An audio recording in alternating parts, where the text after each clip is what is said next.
a choice. So is partisan governing, or at least an attempt to govern purely on a partisan basis, which is how the Biden administration and the Senate Majority Leader Schumer and Speaker Pelosi have chosen to govern. What are the results? What have they been able to produce as a result of their partisan approach to legislating? Well, it's one failure after another and one disaster after another.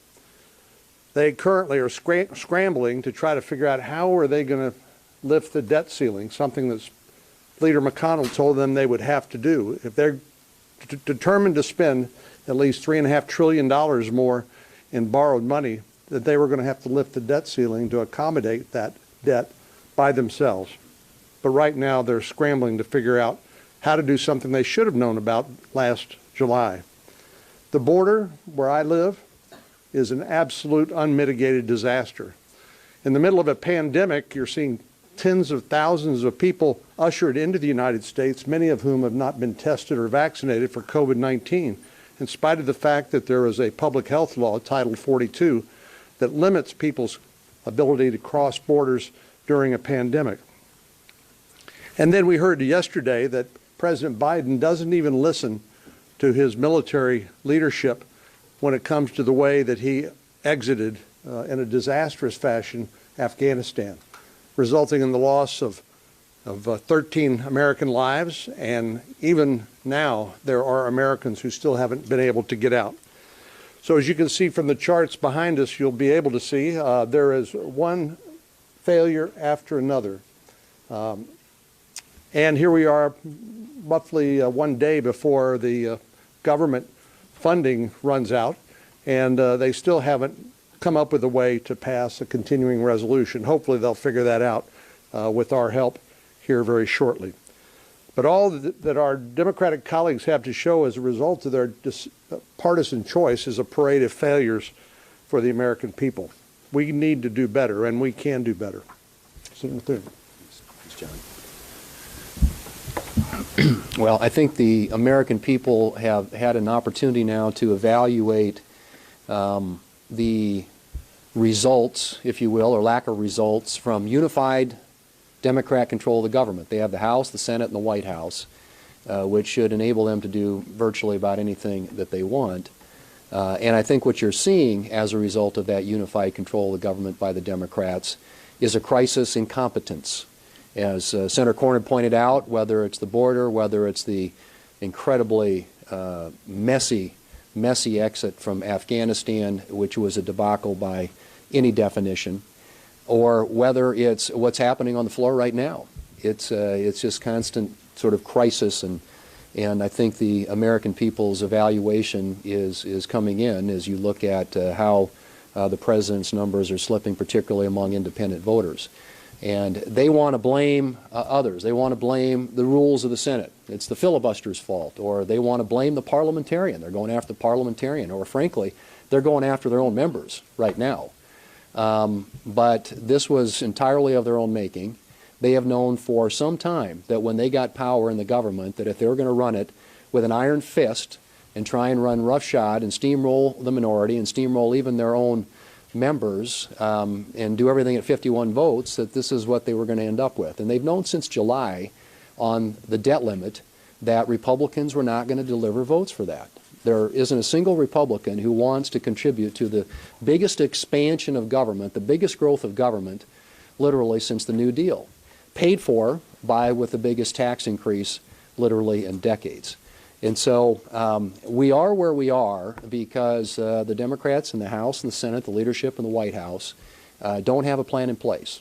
And they knew full well, going back to July, we telegraphed it very early on, that if you want to increase spending by $5 trillion, if you want to raise taxes by trillions and trillions of dollars, then you're going to have to adjust the borrowing limit to accommodate all that new spending. Republicans are not going to contribute to the biggest build-up and run-up of government that we've seen, certainly in our lifetimes. And so I think as we kind of try to figure out how to, come up with a path forward, it's really going to be in the hands of the Democrats to use the process, the very process, the partisan process that they decided to use to do their partisan taxing and their partisan spending to do the debt limit in the same partisan way. It's all available to them. There is a procedure in place that enables them to do that, and we fully expect that they'll move to that hopefully here soon. But it is not going to in any way, I think, get the American people on board with their agenda, which, like I said, is huge growth in government, moving us more and more on a path on a road down toward a socialist European type economy, and that's not what the American people want to see. Well, what do the American people want to see? They want to be safe in their communities. They want secure borders. They want higher wages and lower costs. And with this administration, it's been just the opposite. There are two signs up here that say Dems in disarray. And while the title is the same, there's actually 6 things on that side and 6 other things on that side. So we're talking about 12 different areas where the Democrats are disarray. There's been crisis after crisis after crisis. Many people really started to focus and pay attention to this after Afghanistan. The President paid all attention to the calendar on the wall, not the conditions on the ground, left Americans behind, left our friends who had helped us over the last 20 years behind, and his actions resulted in the death of 13 brave American soldiers, including one of those Marines, Riley McCollum, from Wyoming. That's what the American people are seeing. That's what they're seeing with this administration. Beyond that, in terms of the border, people want secure borders. What did President Biden do? He reversed policies that worked, and that the border agency says worked. And as a result, we've had over 1 million illegal immigrants come to this country in just the last 9 months. People want to be safe in their communities. They're not. Pat Toomey is here from Pennsylvania. He and I were talking yesterday. The homicide numbers in Philadelphia, 400 already this year. People are seeing that in cities all across the country. People want to feel that they actually get value for the money they spent, but they're feeling the pain every day when they go to the grocery store, go to the gas station, the bite taken out of their paycheck because of the inflation brought on by the reckless spending of this administration. So on item after item after item, we've seen incompetence, if not dangerous behavior, by this administration. People do not want what they're getting from this administration, as I started. They want to be safe in their communities. They want secure borders. They want higher incomes, lower costs. And on all of those things, they're getting the exact opposite from the Biden administration.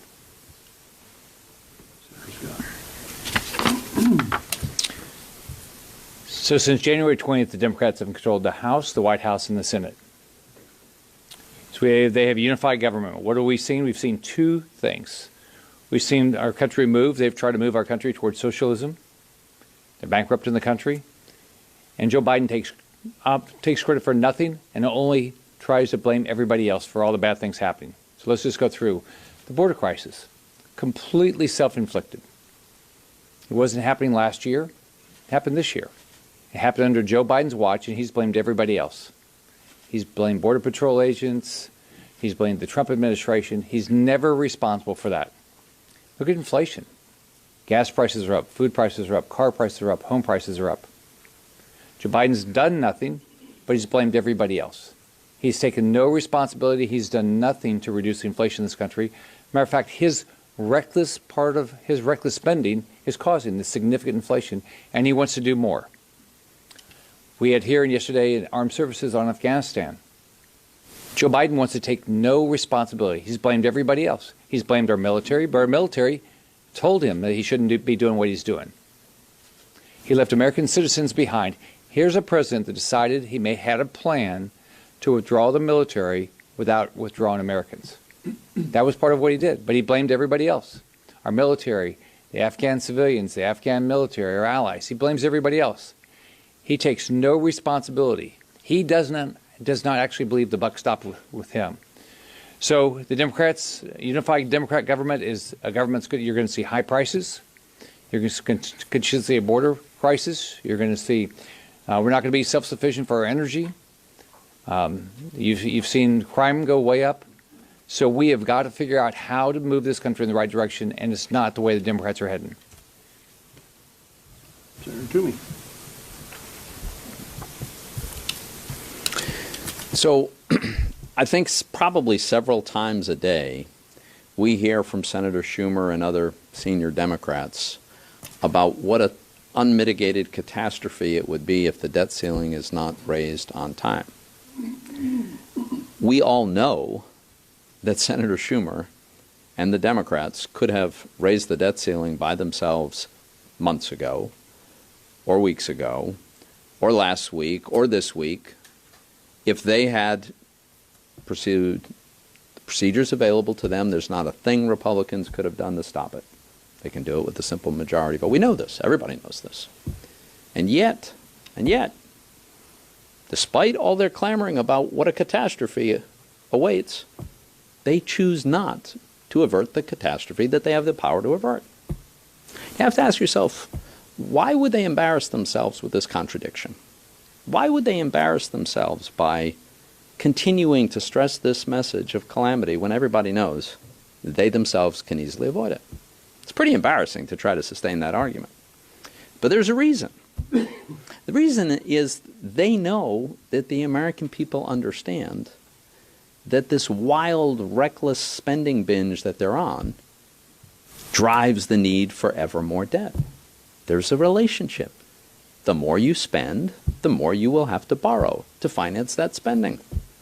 And they're in the midst of an all-time record blowout spending spree like we have never, most of us have never even imagined, much less seen. They don't want the American people to see that connection made clear by the unilateral Democrat increase in the debt ceiling. But it's the Democrats that want to transform America into some kind of quasi-socialist country. It's the Democrats that want to take on all this debt to pay for all of this massive spending. And it's the Democrats that are going to have to raise the debt ceiling. Senator Hyde-Smith. Thank you for being here today. What we are truly seeing is Democrats in disarray. From the White House to the halls of Congress, it is affecting people in my state and every state in this country. There are more than tens of thousands of illegal people coming across the border. The opioids, the fentanyl, is soaring in record numbers. That's compounding the problems we already have. It's putting stress on law enforcement. It's putting stress on our hospital systems. The people of this country deserve more than that. I have employers calling saying we can't find workers. One of the problems obviously is COVID. The other is they can't pass a drug test because we're allowing it to come across that border as much as they want to bring. The American people deserve more of this, the American people deserve more than this. They deserve a secure border. They deserve us doing our jobs and making this country the best that it can be, and that is not happening right now. Thank you. Senator Daines. The American people want to see law and order. They don't want to see lawlessness and disarray and disorder. On the chart to my right, the border crisis is listed as one of the examples of the Dems in disarray. Let me be clear, President Biden is not just failing on the southern border. That evidence is overwhelming and very, very clear. We are seeing an out-of-control southern border, the illegal immigration that's occurring, and as Senator Hyde-Smith just talked about, the flood of Mexican cartel, fentanyl, heroin, methamphetamines, that are not just coming across that southern border into Texas, they're also making their way to places like Montana. But what's not being talked about a whole lot is what's going on the other border, the northern border. President Biden is failing at both borders, not just the southern border because of the self-inflicted disarray that he has placed upon this country with his changing policies and President Trump, but on the northern border. Canadians can't come into the United States. Now, Trudeau lifted the ban on Americans going to Canada on August 9th. But President Biden has said that Canadians who want to come into our northern border states, into our country, can't. In fact, in communities like Great Falls, Montana, they've seen a 20 to 25% decrease in business, because it's in part of northern Montana, because our Canadian friends aren't coming into our state. Now, what adds insult to injury here, you might hear the Biden administration say it's COVID related. But here are the facts that just came out this morning. Canadians' vaccination rate for COVID is now over 80%. Do you know what the vaccination rate is for Haitians? Less than 0.5%. And Montanans are asking, what in the world's going on? The hypocrisy. You can't explain why would the president keep the northern border shut down and the southern border wide open to illegal immigrants and illegal drugs. I'm working with Congresswoman Stefanik in the House. Of course, Chuck Schumer probably doesn't worry about the impact the Canadians might have on the New York economy there in a place like New York City. But you talk with Congresswoman Stefanik, she'll tell you the folks up north, they need those Canadians coming in and helping spurring their economies. Thank you. Thank you all for being here. And one must ask themselves, crisis after crisis after crisis, the Democrats are in disarray without any question. How does that all translate to the average person living in this country? We've heard about the border crisis, north and south, Afghanistan, taxing and spending crisis. All of that lands on the shoulders of everyday Americans. Everyday Americans in South Carolina, 25,000 farmers asking themselves, how do they transfer their assets and their resources, their land rich and money poor? This taxing plan, it devastates farmers throughout our nation. You think about the kids living in single-parent households in North Charleston, where I grew up, and you think about, is the American dream, because of the Biden administration's policies, becoming more elusive to kids who look for leadership, who look for hope? And it's obvious to me that for too many kids in too many places, because of the Biden administration's policies and spending, we're literally making the American dream further and further out of reach for kids who are looking for hope. I think about the content. We spend a lot of time thinking about the crisis that we're seeing around this nation, and I think about the $3.5 trillion reconciliation vehicle. The price is astounding. It is hard to digest $3.5 trillion after a $1.2 trillion infrastructure plan and a $1.9 trillion COVID plan with less than 10% going to COVID health or COVID vaccines. That spending is just enormous. But you think about what all that spending does to the average person in our country, the single mom or the senior on Social Security on a fixed income. When you drive up to the pump and your gas prices are up 40+%, and you're on a fixed income, you're starting to think about rationing your food, your energy, or your gas. When your electric bill is up 20%, on that same fixed income, the impact is devastating. When we're talking about giving the IRS permission to spy on accounts for every transaction at $600 or more, you're destabilizing one of the greatest systems of commerce in the world. Adding $80 billion to double the number of IRS agents to take a look into family businesses, family systems. The amount of devastation being done by the programs and the policies, in addition to the price, makes this spending crisis an incredible threat to the American dream. The accelerator to socialism can be seen by the policy designs in this reconciliation vehicle. And that crisis will actually create more crises down the road. When Senator Scott was talking about the surveillance that the IRS is going to be doing on $600 and up transactions, it was chilling because it reminds me of what the Communist Party in China is doing to its own people. You know, they've imposed ubiquitous technical surveillance with cameras and all sorts of ways to keep track of people because they're essentially a police state.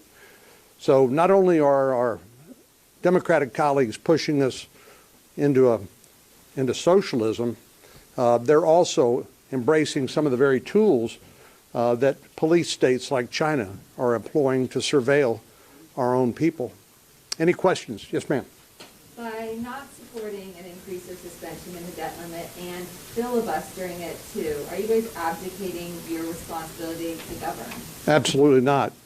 As you've heard, they've made a conscious decision to spend $3.5 trillion and more by themselves without any kind of bipartisan consultation or attempt at consensus. So I think it's only appropriate that they be the ones to be held politically accountable, because when they pass that reconciliation bill, they'll have to state a dollar figure, and the American people can see how reckless they were in continuing to spend and then raise taxes. So they have the votes to do it. Senator McConnell told them in July that they would have to do it alone, but the only reason they're scrambling now is because they simply delayed what they knew would be the inevitable result. Republicans passed the tax cuts in 2017 with no Democratic support, not getting their input, and Democrats helped to raise the debt limit after that. And your point is what? So they helped to pay for the debt that the tax cuts created, and you guys are not going to help pay for the debt that the Democratic agenda is going to do. So there is a history with divided government that sometimes there is bipartisan votes to raise the debt ceiling, but what the Democrats usually do is they demand that there still be more spending as the price to get their vote to raise the debt ceiling. And I would remind everyone, the driver of the excessive debt is excessive spending. The price they insist on is always ever more spending. They're the ones driving this problem right now. They've got the ability to raise the debt ceiling. They should do it. But don't elections matter? Yeah, and when the American people elect a president by 44,000 votes, have a completely evenly divided Senate, have a Democratic margin that is the narrowest in, 5, 6, 7 decades, maybe more, that's probably not a mandate to transform America into a socialist country. But yet that is what they're trying to do. Wildly out of proportion with the election results. Yes, sir. Yeah, just a quick follow on what you're saying. Can you help me understand, because I think people in America may wonder this too, what is the difference between letting Democrats pass something with 50 or 51 votes in the Senate versus the reconciliation plan, other than continued uncertainty in the stock market? The S&P is off 3.5% for the month. If we think back to 2010, it was an 18% correction in the stock market over 4 months. At the end of the day, if everybody agrees the debt ceiling has to be raised, aren't you just taking a pound of flesh here with the reconciliation? Absolutely not.